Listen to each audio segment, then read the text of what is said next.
Erskine, you're fired. Why, Mr. Wood, what is wrong? You! It is your idea we come up to this forsaken hole over the weekend. If I die of pneumonia, it'll be your debt to society. Mr. Wood, I tried to be a competent secretary, but I have absolutely no control over the elements. How did I know it was going to rain? See, the paper says fair and warmer. That's last week's paper. You're still fired. How much further do we go? Won't be long now, Mr. Wood. Well, it better not be.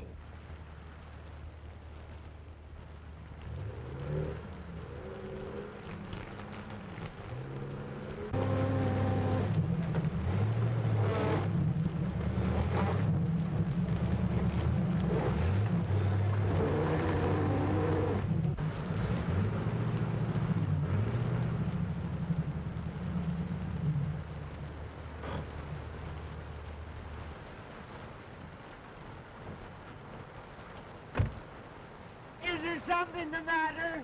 I guess we're stuck. You guess you're stuck. What are you trying to do? Kill me? Oh, no, it's not as serious as that. We just skidded into a fallen tree. Don't stand there. Don't stand there like a trained seal. Suggest something. I'm sorry, sir, but I never did work well underwater. I know this part of the country intimately. There are several houses nearby. We can walk to one of them. Swim, you mean? I see a light down that way. You couldn't see a light if you looked at the forest fire.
Mr. Ames.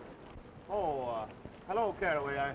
I'm sorry. I didn't recognize this as Dr. Kent's house. Just a moment, Ames.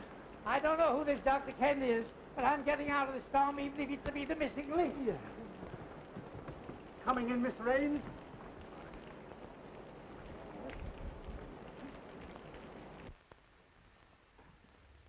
Ames! Well, this is a surprise. Good to see you. Yes, I suppose it is a surprise. We skidded off the road, hit a tree, and became mired in mud, and yours is the nearest house. Oh, pardon me, Dr. Kent. This is Herman Wood, the famous theatrical producer. You no doubt have heard of him, even if you haven't met him. Delighted, Mr. Wood. You're courageous to face the storms we have up here. Courageous. Insane, you mean? How do you do that? And this is Homer Erskine, his secretary. How are you, Erskine? All wet. I agree with you for once. Hello, Gloria. Glad to see me. More than you know. A certain gentleman here doesn't take our engagement seriously. Harry. Hello, Ames. How do you do? Gloria. This is Mr. Wood, Mr. Erskine, Miss Shaw, and Mr. Terry Gray. Oh, Mr. Wood, I've heard so much about you. Yeah, I was afraid of that. How are you, young man? Still quite normal, thank you. Nice of you all to drop in like this. Your idea, wasn't it, Ames? After all, you were invited. That had nothing to do with it, and I assure you I wouldn't be here now if I could help it. We were just driving to my place where Mr. Wood was going to hear me read my latest play. Another play, Prescott? My, you are prolific. Well, play or no play, I ought to be in New York, in bed. Well, I'm afraid you'll have to remain my guest for the night. My chauffeur tells me the roads are completely out. Oh, forgive me for keeping you in these wet things. I'll have Caraway show you to some rooms immediately. Then you'll join us for a cocktail before dinner, for your staying, of course. Well, I like the cocktail part of the program. Oh, Caraway, take Mr. Ames and his friends upstairs immediately. Owing to the storm, they're going to stay for the evening. Yes, sir. This way, please.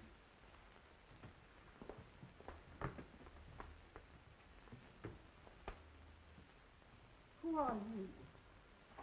Why, you tell her. I'm beginning to be uncertain of everything. Why, this is Mr. Wood. I'm Mr. Erskine, his secretary. I pity you so much. You're surrounded by tragedy and sorrow. Well, you are psychic, Beatrice. Mr. Wood is the greatest producer of tragedies and dramas in the country. You mean he was?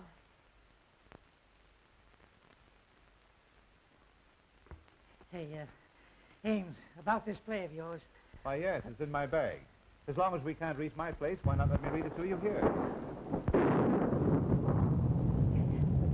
I just remembered an important appointment tomorrow in the city. I must return tonight.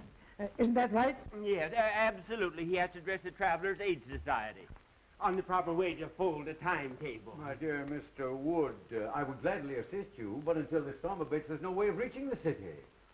Well, we may as well accept the situation, Mr. Wood. We'll have a good dinner and then retire to Dr. Kent's study for a nice, quiet reading. Perhaps it'll make you appreciate my play all the more. They say a full stomach breeds tolerance. Well, something tells me I shall need it.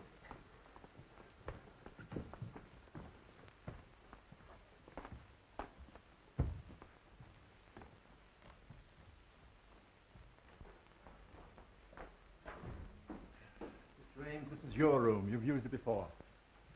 This way, gentlemen, please. This is yours, sir. Right. And this is yours.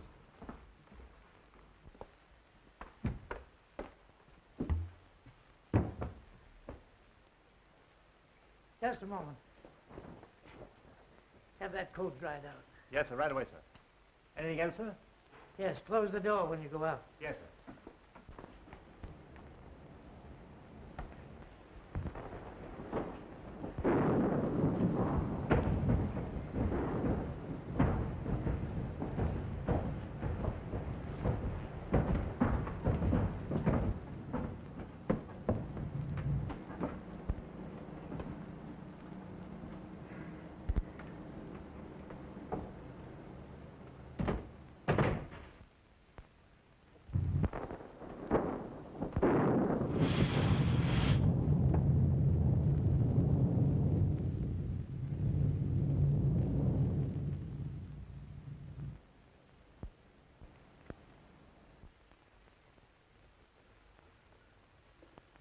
Well, the ghost walks tonight or never. You don't sound very hopeful. To the contrary. Not only hopeful, but brave. I'm going to ask you to marry me and go to California, where the sun always shines and the oranges fall from the trees to your breakfast table. That's a beautiful picture on a stormy night like this. But with or without the oranges and sunshine, you know I won't marry you, Terry, because I love someone else. Terry! Pardon me?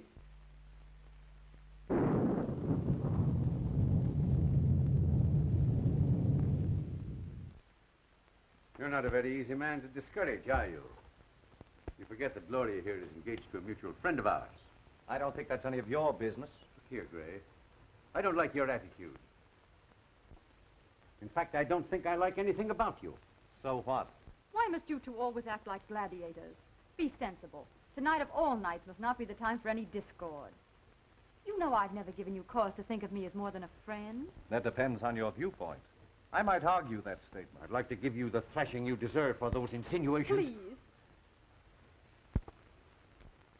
We'll discuss this later.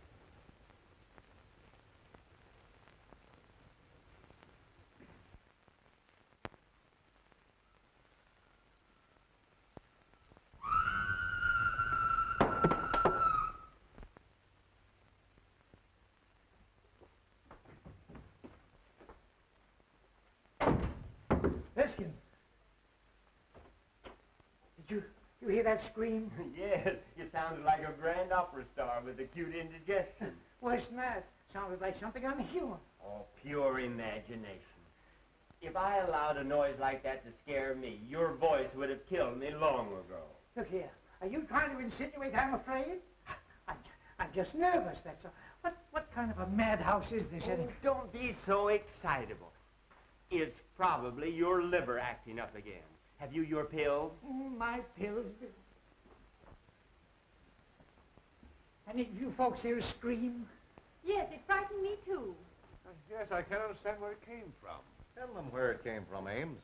You've heard it before. Why scare your friends unnecessarily? Perhaps you're right. Any scream you may have heard probably came from Beatrice's room. She's Dr. Kent's patient and Mr. Gray's sister. You met at the foot of the stairs. She's just a little irrational at times. Well, as far as I know, it's nothing to worry about. Simply emotional outbursts. Don't you just love a night like this? This old house seems to belong in the rain and thunder. I read a book once about an old, old house, and oh, I don't know how many murders happen on just such a night as this.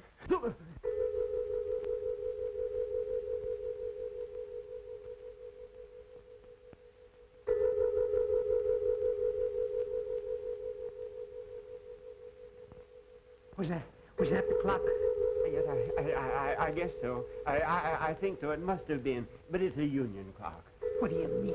Well, it strikes any old time.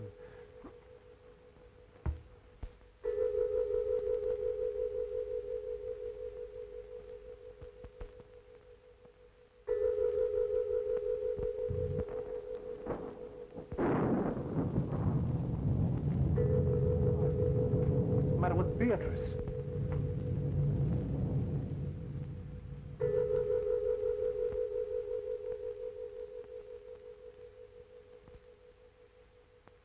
Yes, John. I am waiting for you. I am waiting.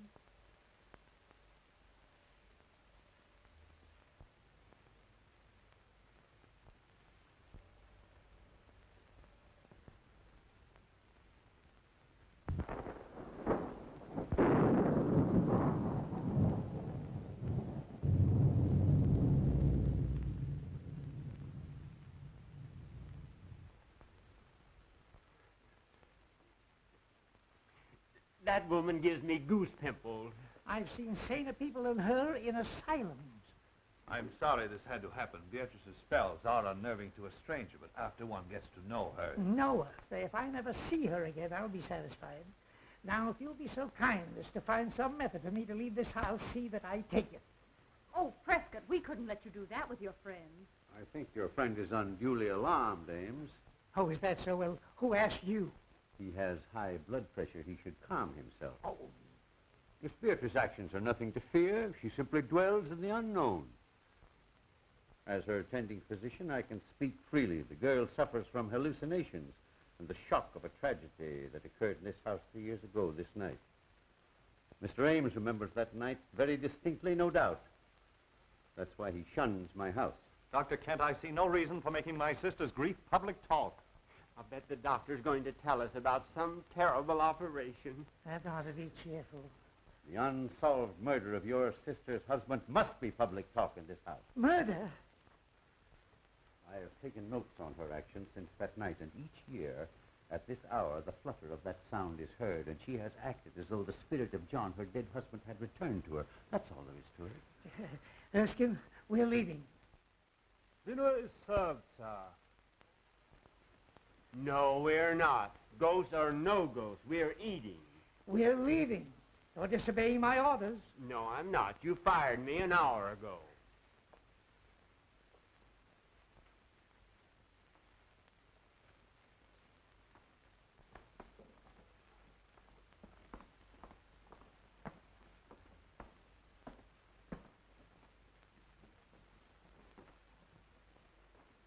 Gloria, Mr. Ames, Mr. Wood, Mr. Erskine. Hope you're all as hungry as I am. Just give me an aspirin. Just give me anything but a tomato surprise. I've had shocks enough. This is about as cheerful as an undertaker's picnic in a cemetery.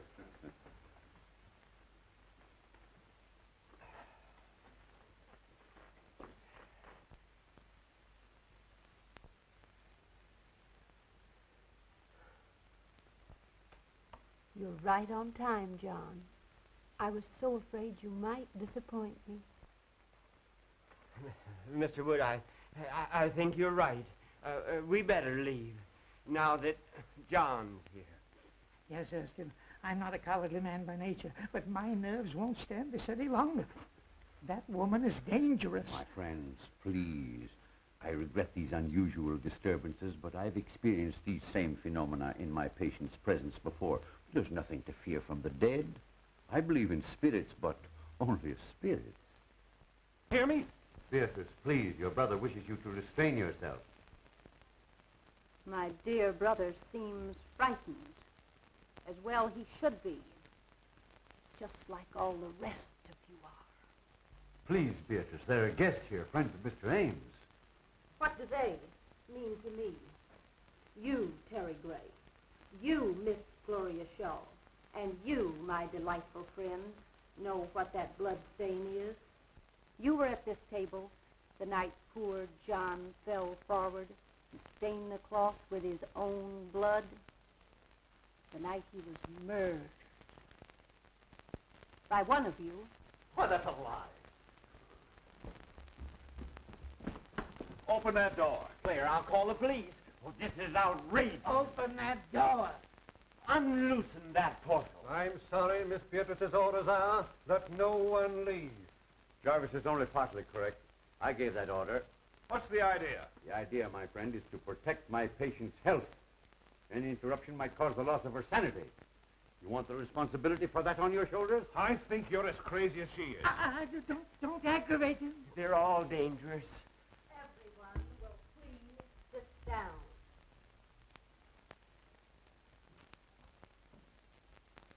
You can't frighten me into anything.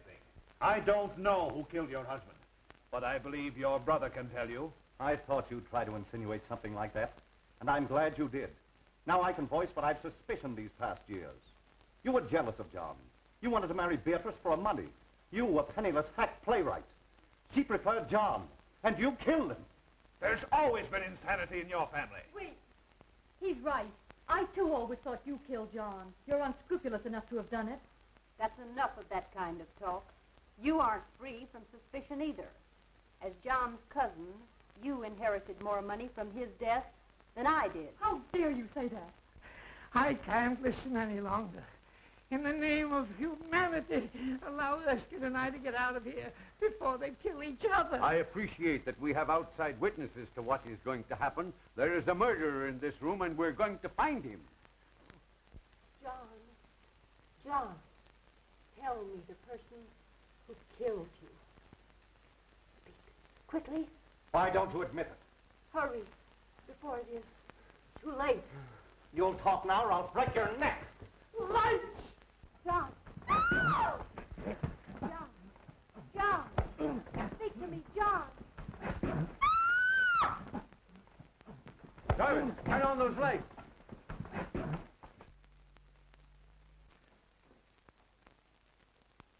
Why, where's Beatrice? Why, I don't know.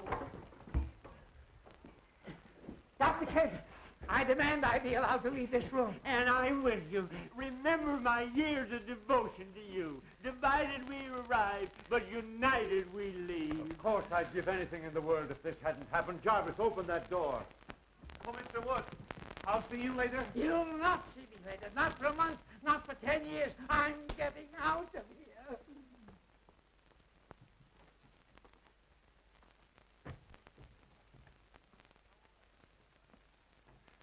And so ends the first act of my little play.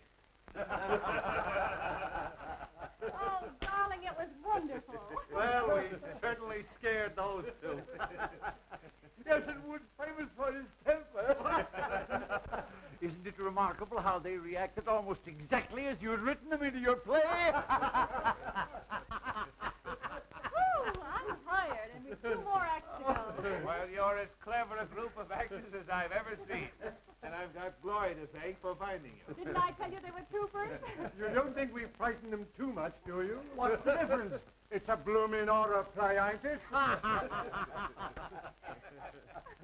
Oh, Jarvis, go get Beatrice. Good old Beatrice. She certainly played her part well. Yay, but I was afraid she wouldn't scram before the lights turned up.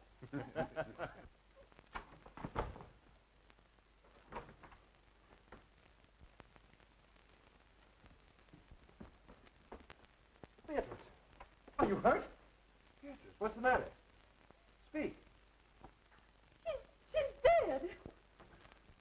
This isn't my room. No. And whoever it does belong to has a gun. A gun? No, let's don't annoy. Oh, shut up. This may come in handy. A manuscript. The Ghost Walks by Prescott Ames.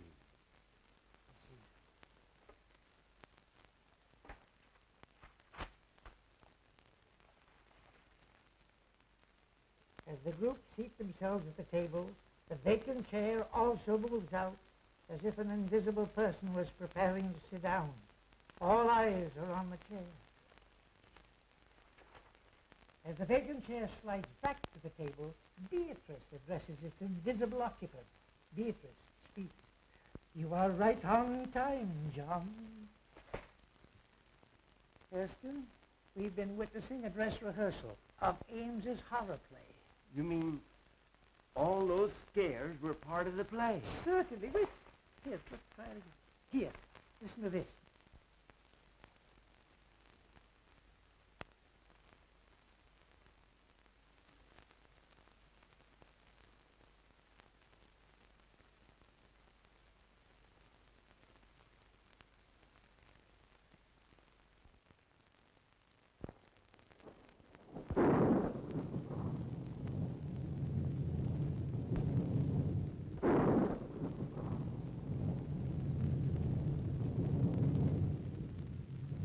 I'm afraid my play has been surpassed. We have a real menace in this house. Well, there was no one in the house but us, and we were all in the dining room. I know I was. That's right, because I was struggling with you. I was sending you the light switch. Yes, and I was at the table, as you all know. I was playing ghost. I was all over the room. But I didn't do it, I tell you. I didn't do it. Of course you did. Now, don't lose your head. Don't any of us. A death-like face slowly appears in the dark, ghostly white and pallor. The face seems to float as it reaches the table. Beatrice, hysterically. John! Lights out. Everyone remains where standing with the exception of Beatrice, who disappears through a door in the kitchen. So they thought they'd impress me with their phony theatricals, eh? Me, who staged the burning of Rome while the gladiators were being gored to death in the animal pits. I wasn't scared a bit. Neither was I. No, what are you doing under the table? Well, I was looking for you. Ridiculous. I hate cowards. When we get back to town, remind me to fire you.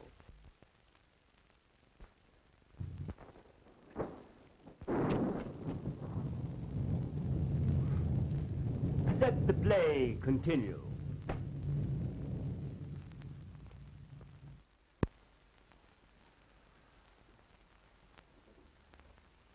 Now that the play is over, I'll have to tell Wood what's happened. Here he comes now. Ha! Still making merry, I see. Well, we thought we'd come down again. It's too quiet upstairs for us. Yes, we're used to shrieks, sirens, and suicides. Yeah. Why, what seems to be the trouble? Has Miss Beatrice been found? Yes, she has been found. Dead. Is that so? No, I mean, it can't be. It's impossible. What are you talking about? Mr. Wood, I'm trying to tell you that Beatrice is dead.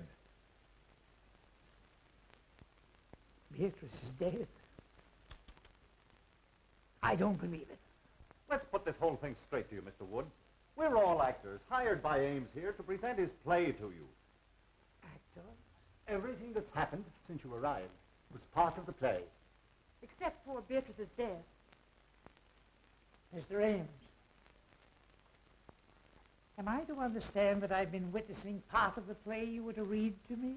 Yes, I thought it a good method of presenting it to you.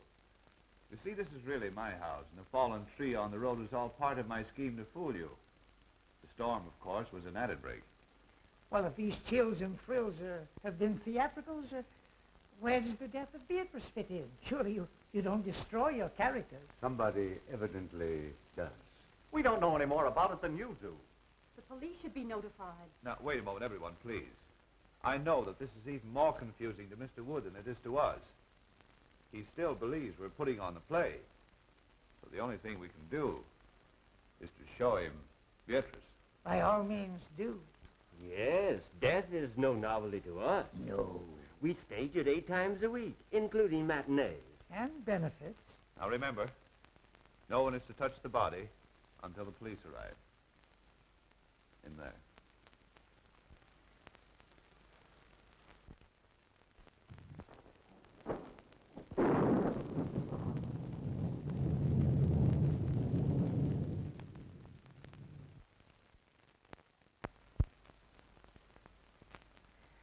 Well, where is she? I don't know. What could have happened? Well, you ought to know. You're the author. This is impossible. I never heard of it. The place must be closed. We ought to get out of here. Where can she be? Perhaps she just stepped out during intermission. Gentlemen, this is too serious for joking. She was on that divan 10 minutes ago, dead.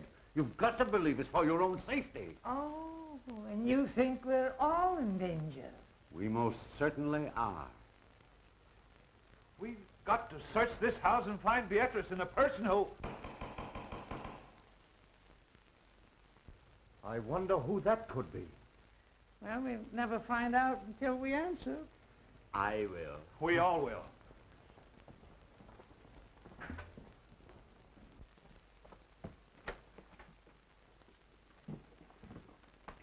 Who are you? Who are you? A guard from the Greystone Sanitarium. Seen anything of an escaped patient around here? What kind of a patient? A quiet one, until disturbed, at which time he becomes slightly murderous. Well, so help me if this ain't a night. Oh, what's going to happen to us next? Who are these people? I didn't know anyone was living here until I saw the lights. What makes you think he came here? Empty houses make good hideouts. I never saw or heard of anyone living here in the past few years. Well, I've been living here about a month. I think you've come to the right house at that. Yes? Has anything happened? Uh-huh. A murder and a disappearance. What are you winking about? Winking? Why, my dear man, you're saying things. I simply stated a murder had been committed. Murder? Ah. Well, it's him all right, then. Well, who is this man you're looking for? At the sanitarium, we'd call him Case 222. I guess you'd call him a homicidal maniac. A maniac? And you think he's loose in this house? Now, be perfectly calm. If my patient is here, and you scare him with hysterics, he might tear you apart to see what caused the excitement. Oh. That reminds me.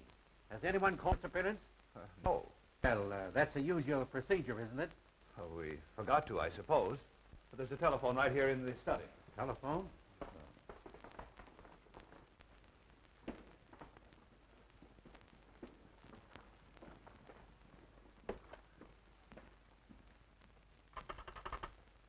Hello? Hello?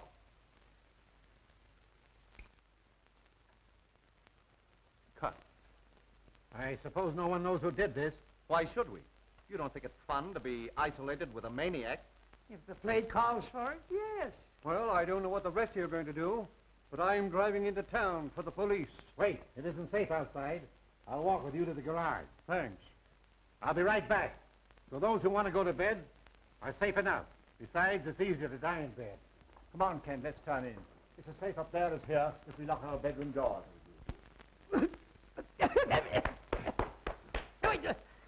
What's the idea?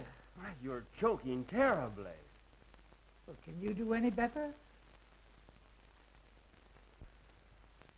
You know, I had a hunch that Beatrice should never appear in a horror play. Why? Too highly strung and impressionable. A fatalist. She figured if you were paid to scare people, the law of compensation would see to it that you got scared yourself. Utter nonsense. How could anyone possibly foresee a maniac coming here tonight and committing murder? Don't interrupt him. The play's improving.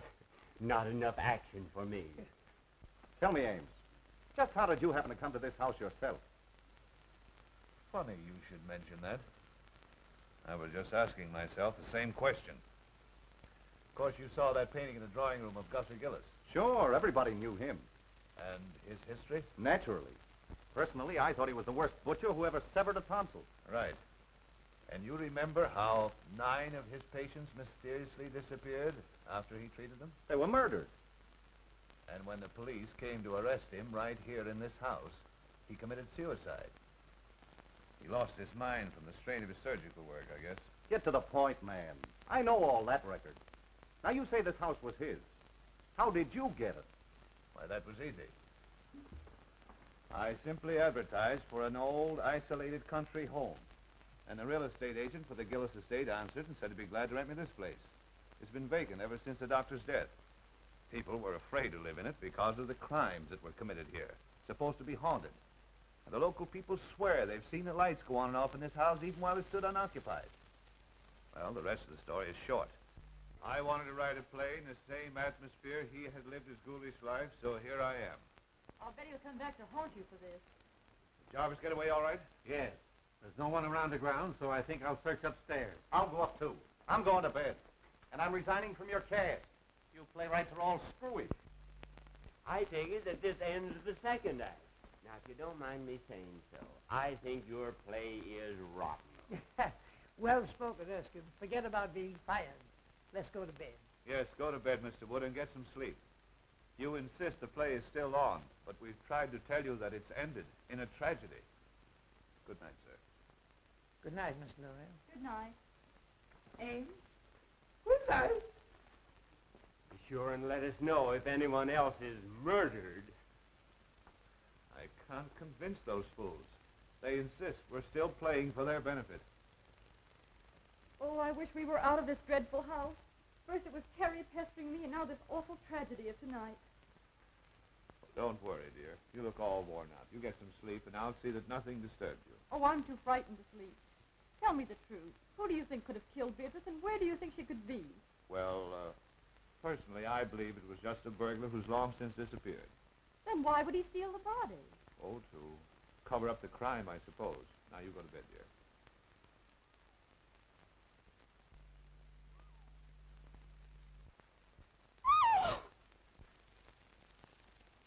Why, Gloria, what is it? Oh, you poor kid, your nerves have completely gone.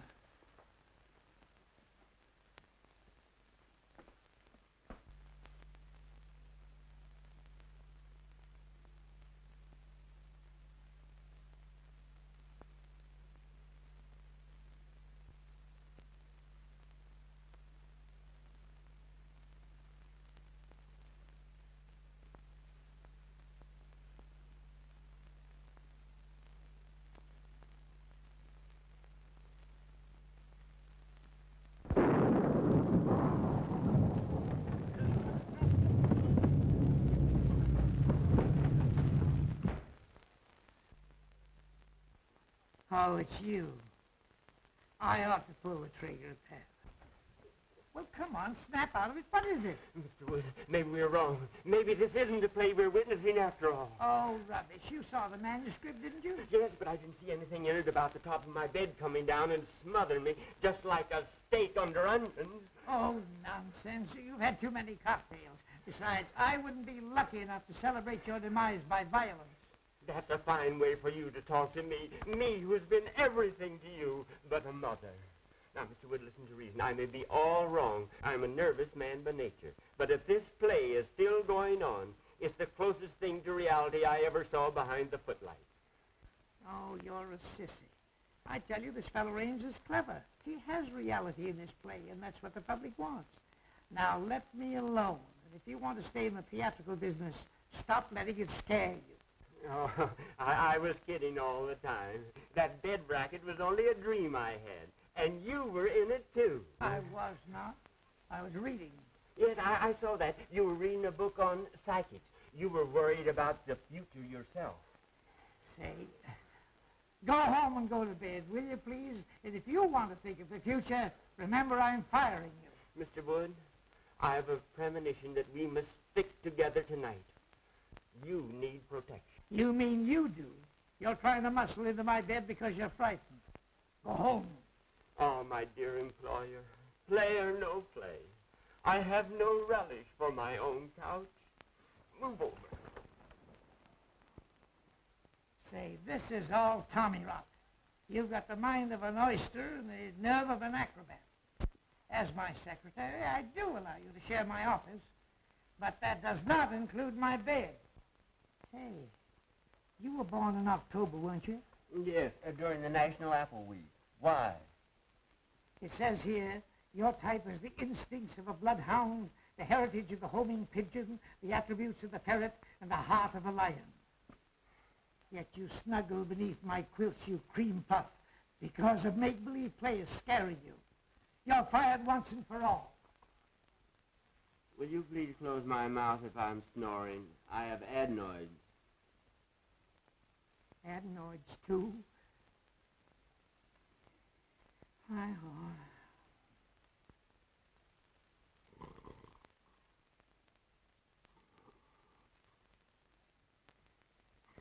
Homing pigeon, ferret, lion. I'm sleeping in a zoo.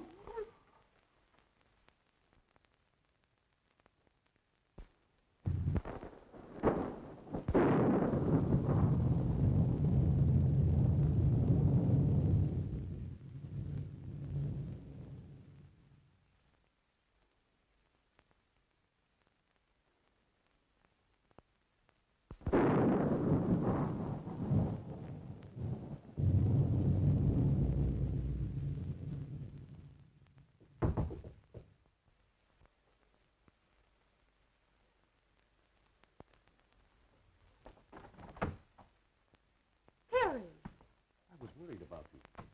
Up here, all alone. I'm all right. Listen, Gloria. You know I love you. Why do you always give me the cold shoulder? I'm just not interested, Terry. Why did you come here? It makes it very embarrassing. Oh, I know. You're afraid your playwright sweetheart would be jealous if he knew I was here. Well, I wish he could see you now. I just came in to say goodbye. I'm walking out on this play, but I've got a curtain speech to make. And this is it. Stop, Terry!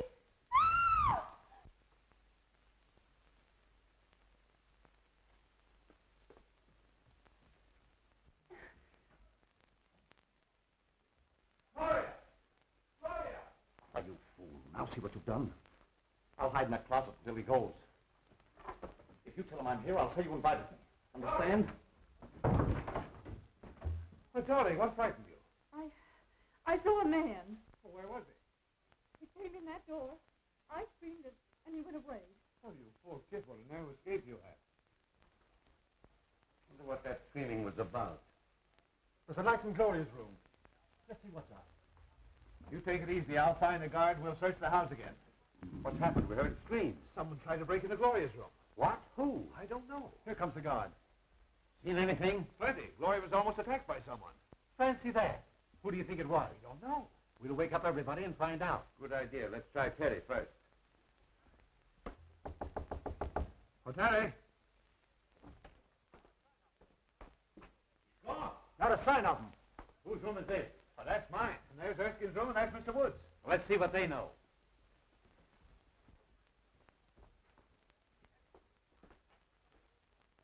Empty. Darn the luck. I wonder if that maniac could have tried Woods' room before my mind snaps to. Eh? Oh.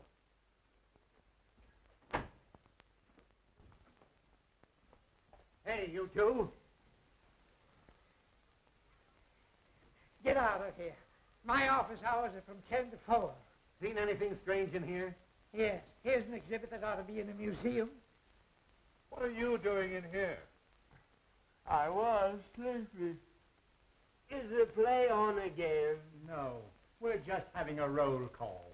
Well, consider us absent.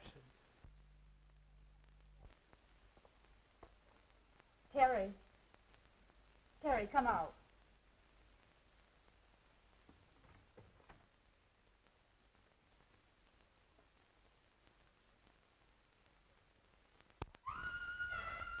Gloria. What, again? Oh, let's don't miss this. I might as well be a fireman.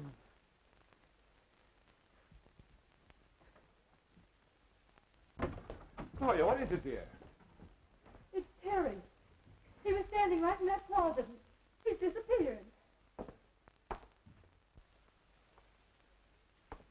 Well, what was Terry doing in your closet?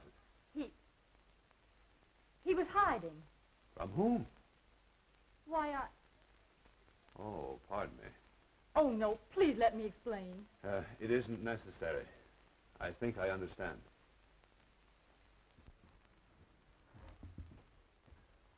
I'd sooner trust a lunatic than I would a Yes, woman. they're more reliable.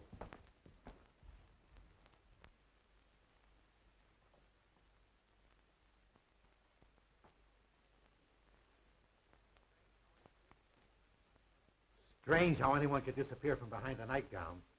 You could from behind my cousin's. She weighs 250.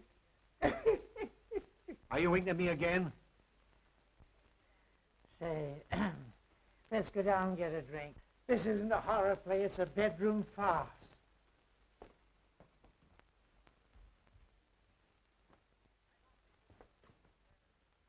I don't think this situation is fair to me. You people are of very little help. That patient of mine is evaporating. He thinks all I've got to do is to look for him. Besides, I promised to be a 4th of Bridge tonight with some friends of mine. Speaking of wasting time, Jarvis should have been back from town with the police long ago. Oh, Caraway. Will you and Kent go back upstairs, please? Just to be near Gloria. I couldn't stand seeing her myself just now, but I don't want to expose her to unnecessary danger. I understand. We'll be glad to help. I'd just as soon go up again anyway. I'm dead. Please don't use that word. I don't like that fella Caraway. Oh, forget it. He's just a seedy butler. Well, I feel duty bound to see this night through. I live here and all that, but I'm beginning to reach the breaking point. The situation is getting out of hand. It seems to me you're about as useless a guard as I've ever seen. Well, I've worked in 2 penitentiaries and 3 asylums and never had any complaints. Best actor of the bunch. Well, boys, I'm going to retire from now for the 2nd time tonight. Abe, go on with your rehearsal, but don't disturb me for the finale. And again I say, good night. Please continue. I never walk out on anything that doesn't cost me something. What does he mean? Oh, these fools think we're putting on a play for their benefit. I'm hungry. I could destroy a few vitamins myself. Well, you'll find some food in the kitchen. I'll be waiting for you here.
Hello?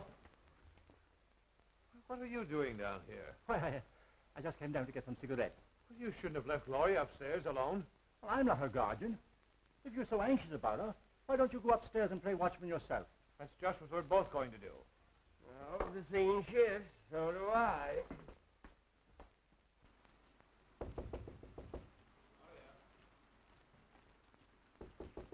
Gloria?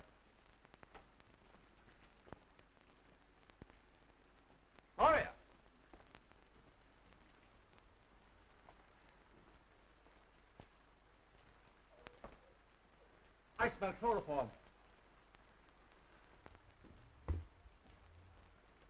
This is all your fault. I told you not to leave her alone. We'll arouse everyone. Oh, Kent? Well, Mr. Wood. He's probably in his room. I shouldn't cue you, but here comes Kent now. Oh, Kent. Yeah? Gloria's disappeared. Huh? Say, have you been out in the rain? No, why? Well, whoever stole Gloria took her out of the window into the rain. Funny that you should be out of your room and then appear all wet. I don't like your insinuations, Mr. Ames. If you must know, I couldn't sleep. I was going to take a bath in the tub and turned on the shower by mistake. That's what I would call a watertight alibi. Maybe Mr. Wood knows something.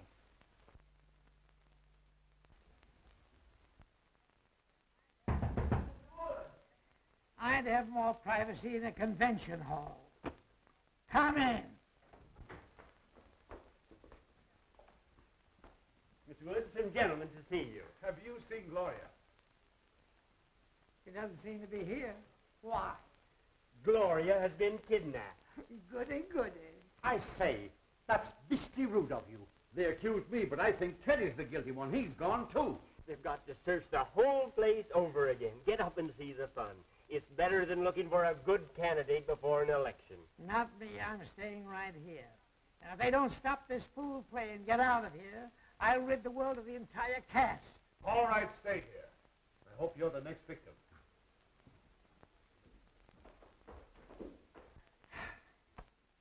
Mr. Wood, could I have a word with you? If you try to get in this bed again, I'll shoot you, so help me.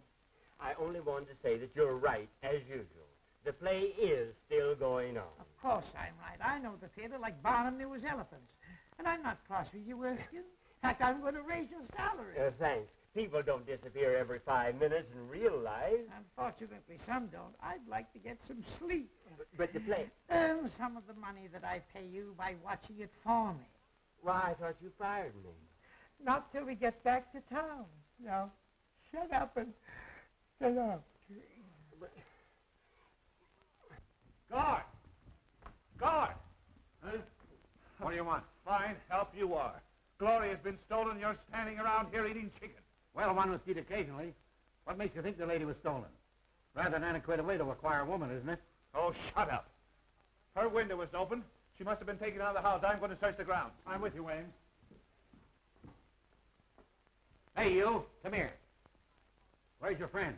If you mean my honored employer, he's upstairs in bed. I think I'll go up and look him over. There's something queer about you both. He winks at you and you wink at me. And I don't like it.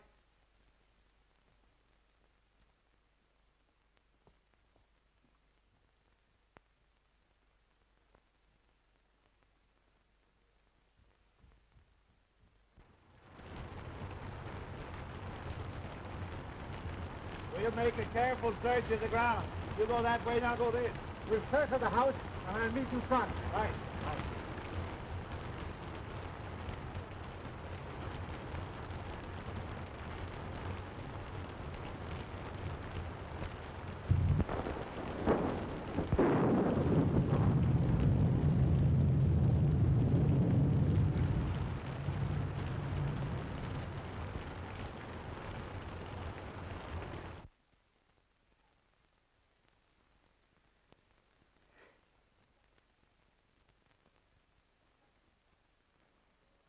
Who's there? Only me.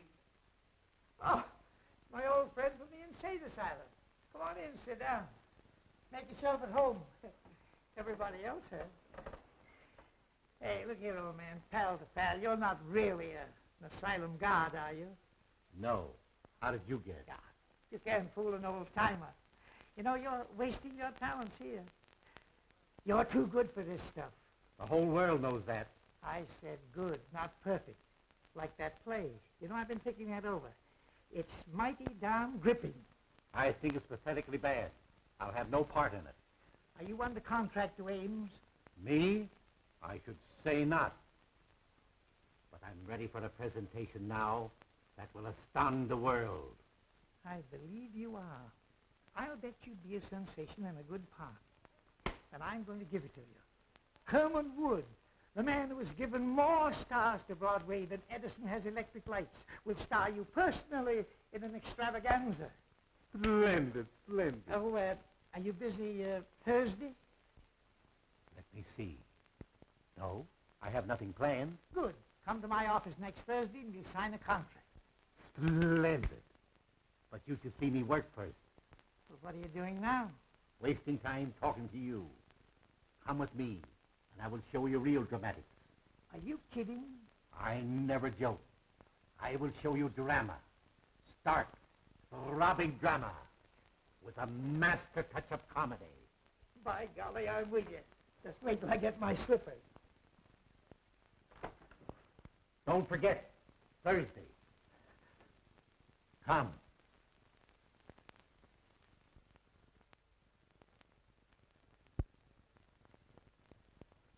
I'd feel a lot safer if I had my gun. Where is it? Home. That's okay with me. Let's go over to your house and hang around. It'll soon be daylight. Thank heaven. James. Anything new? We made a complete search of the grounds and found nothing. Well, how much longer is this going on? I'm getting tired of sitting around here and waiting for something that doesn't happen.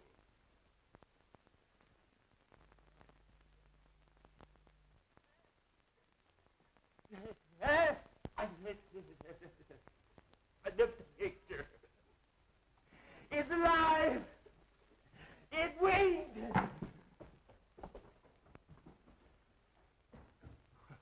What's the matter with him? He must be balmy.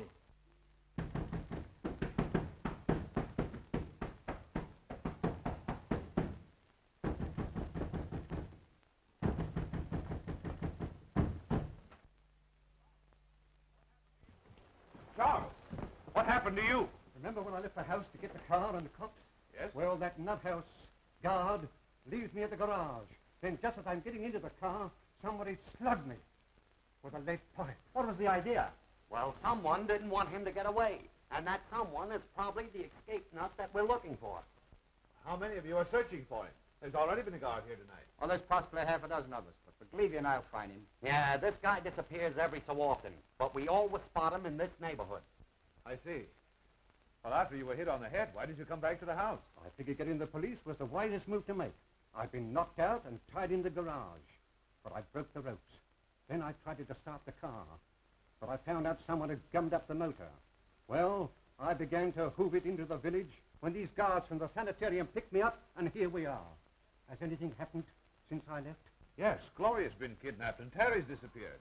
And now that Erskine person's gone violent. Oh, yeah? Well, I'll handle that. Help! Help! What's the matter? Mr. Wood is gone. What?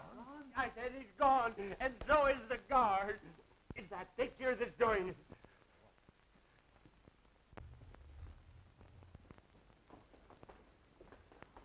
Oh, what's the matter with it? Its eyes moved. It glared at me. Why, it's as solid as the wall. You're daffy. Those eyes never stared out of nothing but a paint pot. I say someone looked out of that painting. Okay, brother, we'll soon find out who's nuts around here.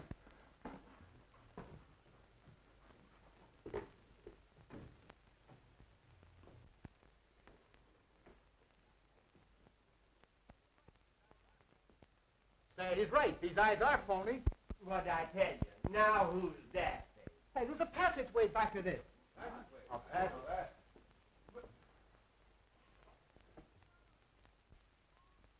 Look! It's moving!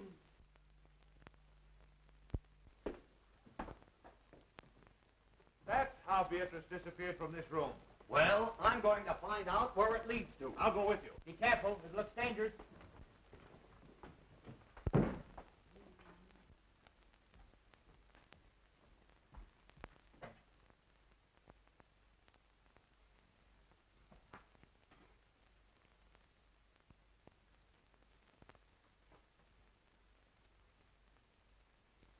My friends, since your entrance into this house, I've worked toward bringing you into this laboratory.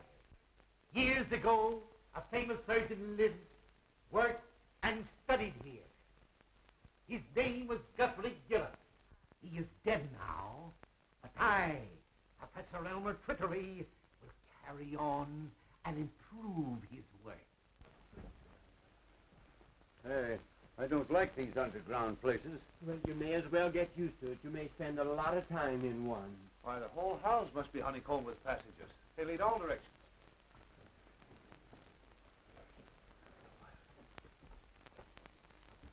I am the greatest genius you have ever seen. I have mastered my work. Work that has produced power almost divine.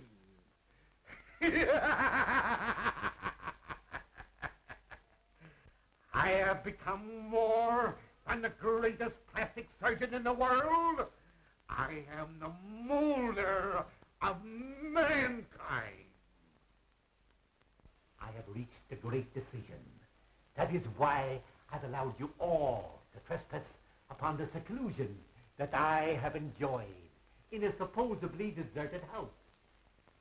I discovered this old house of Dr. Gillis's on one of my many escapes from the sanitarium. It is admirably fitted for my work. All I needed was patience. And now I have you, healthy people, who can't stand the rigor of certain small operations.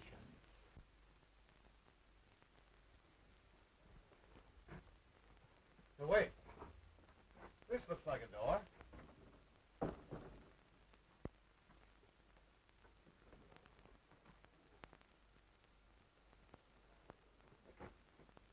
See where that leads to. This patient you're looking for, is he violent? Sometimes. He almost killed a guard tonight when he stole his uniform. Oh, and he winked at me. Leads into an open room with a swinging bookcase. Then Gloria did see something in that study. We've got to find her before anything happens to her.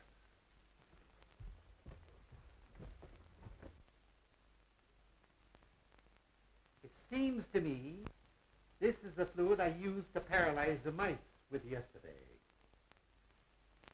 I think I meant to use it on your friend Beatrice. But somehow I became somewhat confused.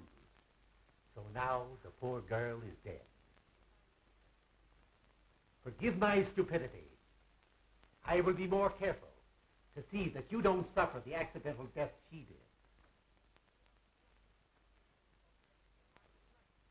I have brought back the spark of life. I am colossal. Oh, my head aches. Take that smelling salts away. You're choking me. I am awfully embarrassed. I thought I killed you, but I only gave you a headache.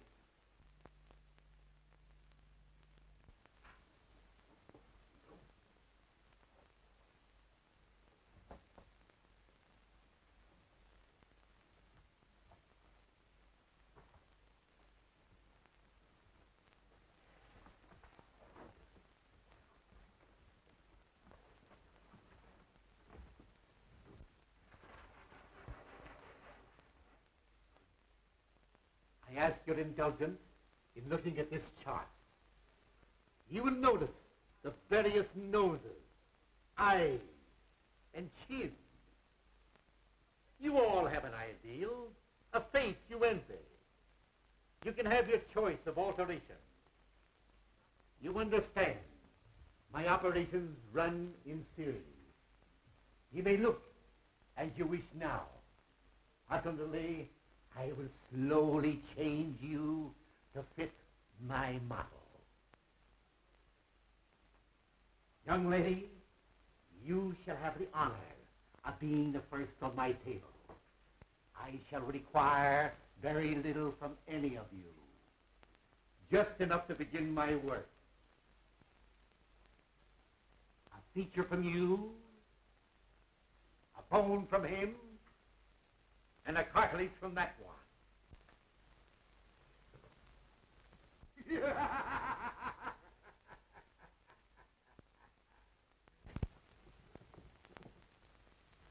It's the guard. It's Professor Twiddly, the guy we're looking for. Then he's the nut. Well, he's dangerous. Let's get him. Wait a minute. Better not get him excited. I know how to handle him. Hello, Professor. Why, Mr. McLeavy, what are you doing here? Can't you see I'm busy? Sure, but you've got to come home with us. It's important. Home?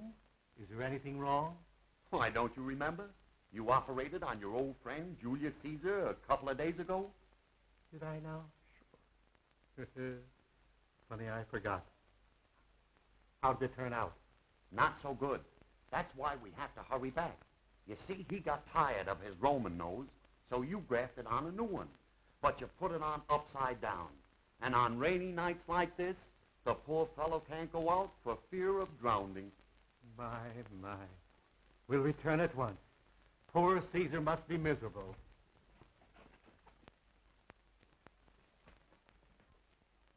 Oh, Prescott, take me out of here. I never want to see another horror play. Well, don't worry. I'll never write another one. Yes, you will. What? Absolutely, but you've got to rewrite it. Just like this night and the experiences we've gone through. Even to the murder of Beatrice? Yes, I'm afraid Beatrice will have to die all over again. Well, the ghost walks after all. Congratulations. Congratulations, John. You were all right too, Caraway. Thank you, Mr. Wood. Now what's the matter with you? I was just thinking how terrible it would have been had the professor really operated on us and changed us all. You might have gotten my adenoids, and I would have gotten your false teeth.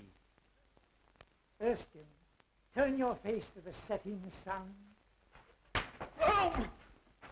What's the idea? Don't forget, you're fired. Oh, Mr. Wood. Come.